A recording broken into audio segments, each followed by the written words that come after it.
That is my favorite Whitney Houston song. I think it was her first single that she released. Matter of fact, I'm sure it is. But enough talking about that. Let's talk about this. Hey guys, hey, this is Nay. Follow me on IG, Periscope, Twitter, Spreaker, and support me on Patreon at Nayrob on YouTube.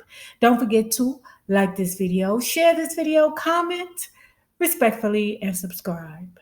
Don't forget to hit that notification bell to your right so you can be notified of all my up and coming videos. Now, let's talk about okay, guys. Y'all see, I got my 70s porn star director look on. Child, you can't tell me nothing. So you have nothing. Two separate sides when it comes down to this movie. Some people feel like, let her rest in peace. She's dead. Stop bringing up, things that she can't defend herself on, and that would include Whitney Houston and the Dee Dee Houston situation. On the other hand, me being a person that tries to always look for the good in a person, because I don't believe that bad behavior manifests out of the blue. I believe that bad behavior comes as a result of your experiences in life and or mental health concerns. So let me say this about Sissy. I feel like Sissy Houston was in denial about a lot of things. I felt like she put on a lot of facades, and she wanted to portray an image of excellence. And that's part of the reason why, when it came down to Whitney and her singing in her earlier career, that she was so hard on Whitney, because Sissy remembered instances where they would come back from an event and Whitney would be so mad at her for being so hard on her that she would just go in a room and slam the door, right? But in Sissy Houston's perspective, it was, you're my child. I know what your capacity is, and I want you to do it every time. If you're not going to do it right, don't do it at all. I mean, I on one hand, I'm like, listen, she created something beautiful, that was untouched, or that could be untouched, and I think she had good intentions, but like many mothers, like many older mothers or grandmothers, they really are in denial about what's going on with the things that are surrounding them in their household. Like, for instance, in her mind, she was like, I was very protective of my children. I didn't play when it comes to that. There would be a wrath to deal with when it came down to my children. Now, I'm not going to talk too much about the Dee Dee Warwick situation, but I will touch a little bit on it. But the oldest brother, Garland, had said that because their parents were always gone, they were left in other people's care. So if you can't be protective of your children the way that you claim to be, and then turn around and you're always gone and they're always left in other people's care, which supposedly opened the door to the abuse with Dee Dee Warwick, the oldest brother, Garland. Okay. So I just feel like Sissy just knew what was going on, but as long as she didn't say it and acknowledge it, then it wasn't going on. Same thing with, I didn't know that Whitney Houston's parents were divorced. I thought they were together because it was so many pictures that was shown in the documentary that those two were together. And I'm like, well, wait a minute, why are they always together? Like, Sissy wasn't with another partner. The father wasn't with another partner. So they're taking pictures like they are still in a family. So I think Sissy was just too involved in it. Recently, she spoke to People magazine, and she talked about, hey, look, I had no idea that they were going to be talking about Dee Dee Warwick. I had no idea. And I was clueless about it. And I felt like she still wanted to maintain this stellar image of excellence that you don't even like be like, Well, what the fuck is going on here? Or what is it? You just start from no, no. I stand by my family. No, like this. That's a dangerous bitch. That's a dangerous bitch. And you dangerous hussies that have children that be in denial when your daughters and your sons be getting touched and everything. And because y'all so pressed for the facades, your children over there hurting. This was it. Okay. So let's talk about the demons, the brothers and the daddy. Okay. So we're going to start with Gary Garland, who's who does not have the same father as Whitney. He's not a Houston. He changed his name to Gary Garland Houston, once his sister made it big because he needed that affiliation with the great Whitney Houston, right? So he was actually a ball player that that went on to the NBA, the Denver Nuggets, that got dropped the first season for testing positive. They didn't say what drug it was, but he did test positive, right? And then eventually he started singing backup for Whitney, which I think is fine. But people mentioned that it could have been emasculating for him to go from the NBA to singing backup for your sister. Me, I don't care. As long as I'm getting a goddamn check, I don't care. Then we had The younger brother, who was Michael Houston, okay? And it wasn't really anything that stood out special about him. He didn't really have anything outside of his sister, right? But Michael Houston and Gary Garland were the ones that introduced their sister to the drug life. In fact, it was the friends, what's his name? The friend of the two brothers, Keith Kelly, who gave Whitney a marijuana and her first cocaine toot, as they call it, first toot of cocaine at 16 years old. So this is why I say that they're demons, okay? Because as Whitney Houston's career is getting larger and grander, no one's stepping up to say, hey, look, sis, you are out of control. Let's take care of some things. Let's get clean. Let's do this. And the reason why was, and even this was spoke on in the documentary, was that why should I? Because I'm having fun. You want me to stop my meal ticket? You want me to stop my good time? That's my sister, yeah, but I'm having a good time. And that's the selfishness that's associated with extreme drug use. Okay. Whitney Houston had her brothers on the payroll even when they weren't working. And it was just, it was so strange to me that it wasn't coming from a humble place. When they were telling that story, it was more of a, yeah, type thing. Like, yeah, she had us. Yeah, we was having a good time. So then we had the father, the real demon. So her father was, when they were originally in Newark, he was a city official of a corrupt agency. Okay, it was well known that the city was corrupt, and then he had did some things to put them in a better financial place, and they moved to East Orange, right? I think that was the name of the county. If I'm wrong, guys, put it below. If I say anything that's wrong or you feel is inaccurate, please put it below. Y'all know I don't mind if y'all comment respectfully, but I say respectfully, right? Then when I'm going to talk about this in depth later, but when certain things happened in her career, the father took over for Whitney's management, or did a lot of negotiations for Whitney, right?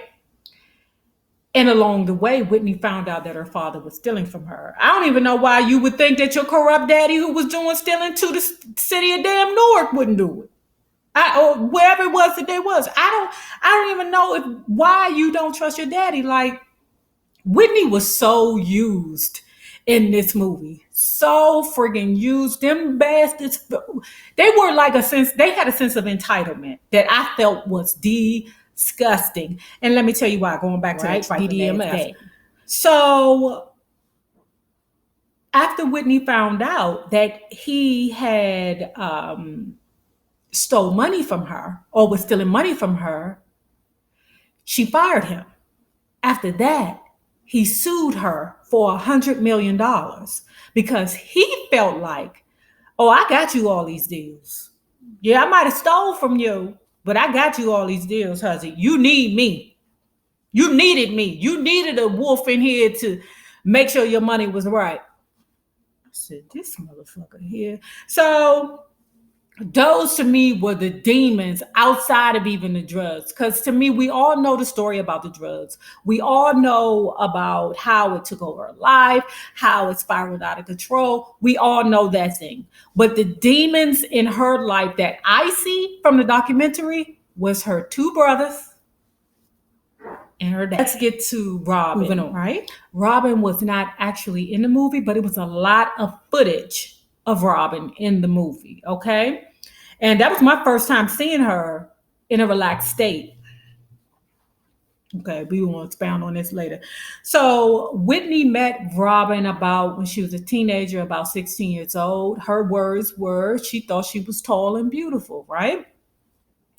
So they had a friendship or a tight knit friendship all the way up until she had to make a choice between what her husband wanted and her best friend, and Whitney got to a point where everything that Bobby wanted, she was giving it to him because I will stay more than one time.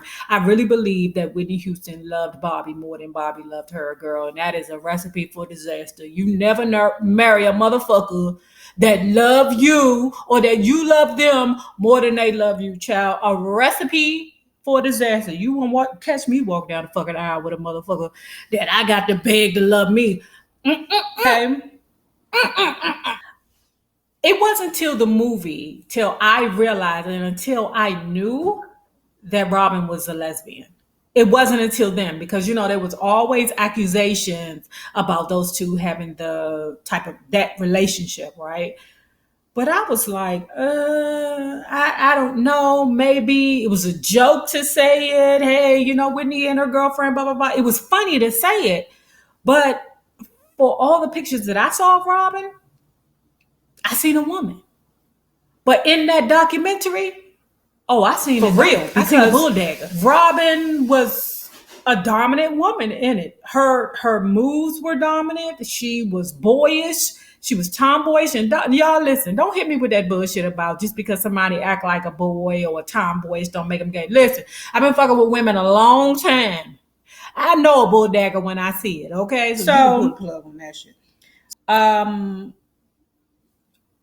Robin's job, I'm going to say this, but what Robin gave to Whitney was she kept her motivated. There were times that Whitney didn't feel like doing things, and Robin was the only one who could get her up out of the bed, who could say, that was there for her, that was supportive of her. Now, in that case, I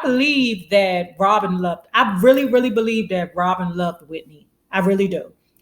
I just believe that, like the hairstylist, because Whitney Houston's hairstylist was in the movie too. I just believe that the hairstylist called Whitney sexually fluid.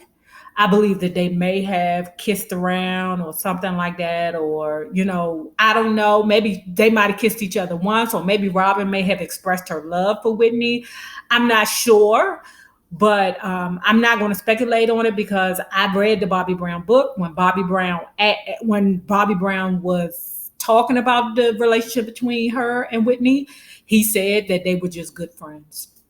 Even though it was footage of Bobby like talking to Robin saying, if I find out you fucking my wife, I said, ooh. So I think Bobby had an intimidation factor when it came down to Robin, because also in the life, guys, if you don't know this, it's very easy for us to have been in a relationship with somebody like in your younger years where you actually slept with each other, just playing around, kiki, squeezing, stuff like that. And then the person ended up being your best friend. Like that's very easy. That's very simple to happen in a life. So that might have been the case.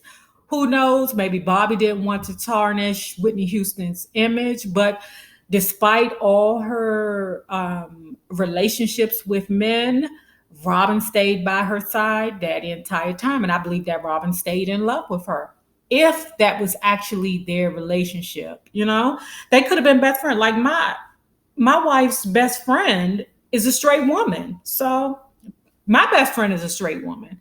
So I can't make it here or there with that. I don't want to speculate, decisively on that. I can't. Two more things about Robin. The brother, Garland, one of the demons, had said that when he spoke about Robin, he said that she was evil and she brung in something evil, almost demon like.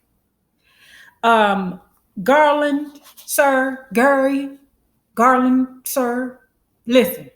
All Robin wanted to do was lick her pussy.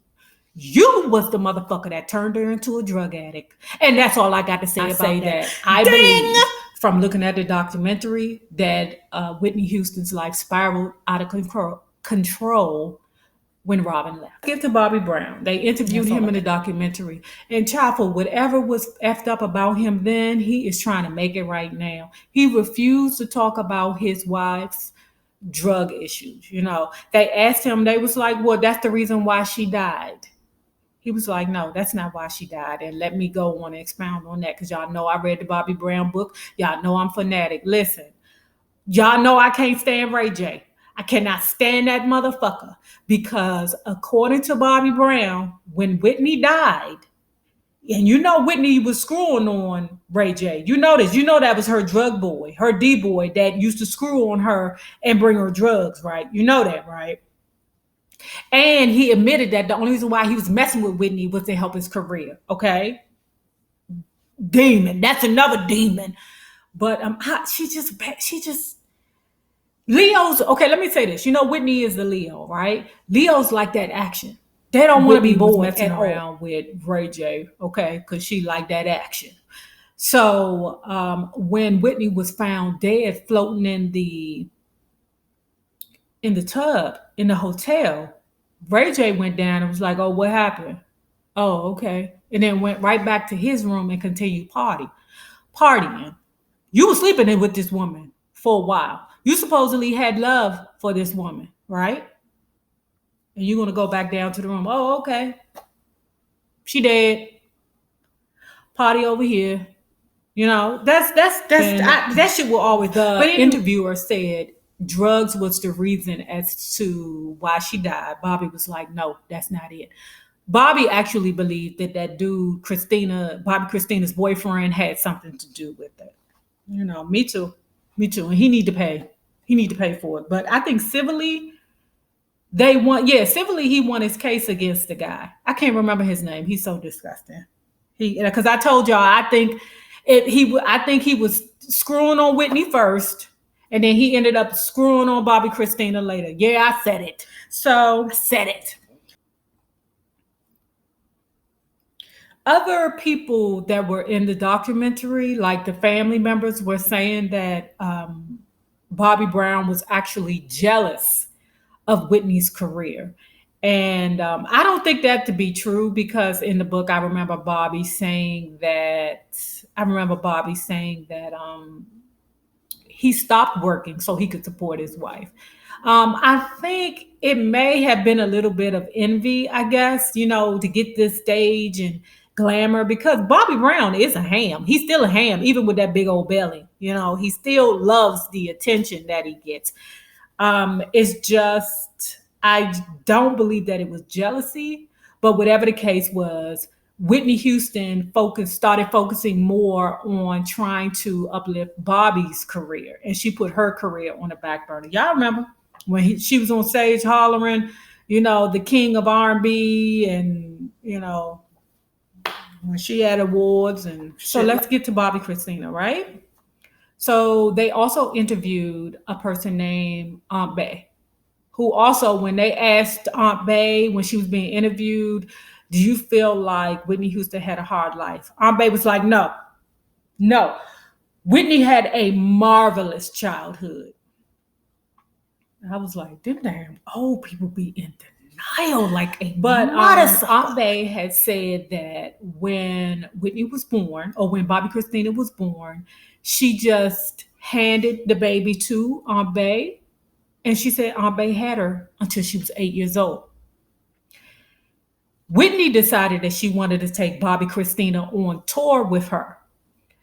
Now, you would think, going off of the documentary, that the reason why Bobby Christina was on tour with her after 8 years old was because Whitney was remembering being without her mother those years when she had to stay. But with Bobby Christina, it just was like she was just a child that was around.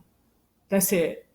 Like she's walking around alone in a home full of chaos and turmoil. Like there is a monsoon going around her head, a tornado, earthquake, all kinds of devastation going on around her. And she's just a child walking alone. I think part of the reason why Bobby Christina fell to the wayside when it comes down to her parents is because not even the drug use, because like I told you, we all know about the drug use. We want to make it about something else. But I think it was because, like I said, Whitney was way more in love with Bobby than she was with herself or being a mother. You know, I think it got to a point where she focused on Bobby, and that was the most important thing to her, because just to, correlate with the book, um, Whitney, uh, even after the divorce, was still calling Bobby's new girlfriends, calling the places up, asking what's going on, what is, Bobby, you need to come on back home, blah, blah, blah. So she stayed in love with him very much so, I believe, till she died, because I think she believed that Bobby was coming back. I love this movie because it was things that I did not know. Okay. Now, what was funny was Whitney Houston had got to a point where she decided to go into rehab, because she tried to go in rehab before, but it didn't work, because you can't never go to rehab or do anything for somebody else. You got to do it for you, like weight loss. So she decided to go to rehab, and she was there for 7 8 months. Okay, she had to stop because she didn't have any more money. That shit right there, I was gasping. I had to clutch my pearls. Like, are you serious? Whitney Houston don't have no money.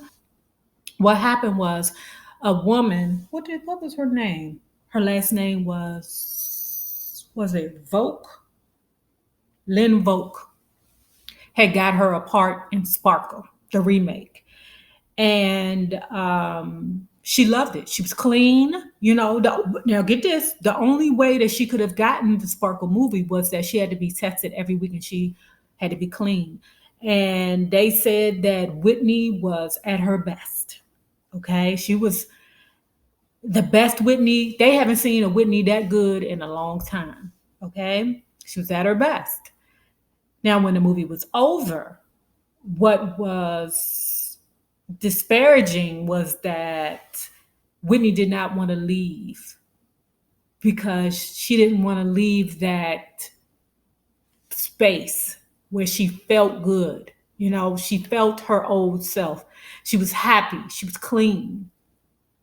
But reluctantly, she went back to Alpharetta. Now, also, if you all don't remember, she went out on that tour. Her voice was terrible. Okay, but she needed money.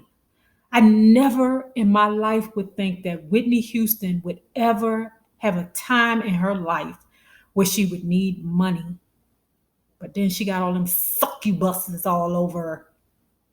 Just never thought that, She needed money. She did a good, great studio album.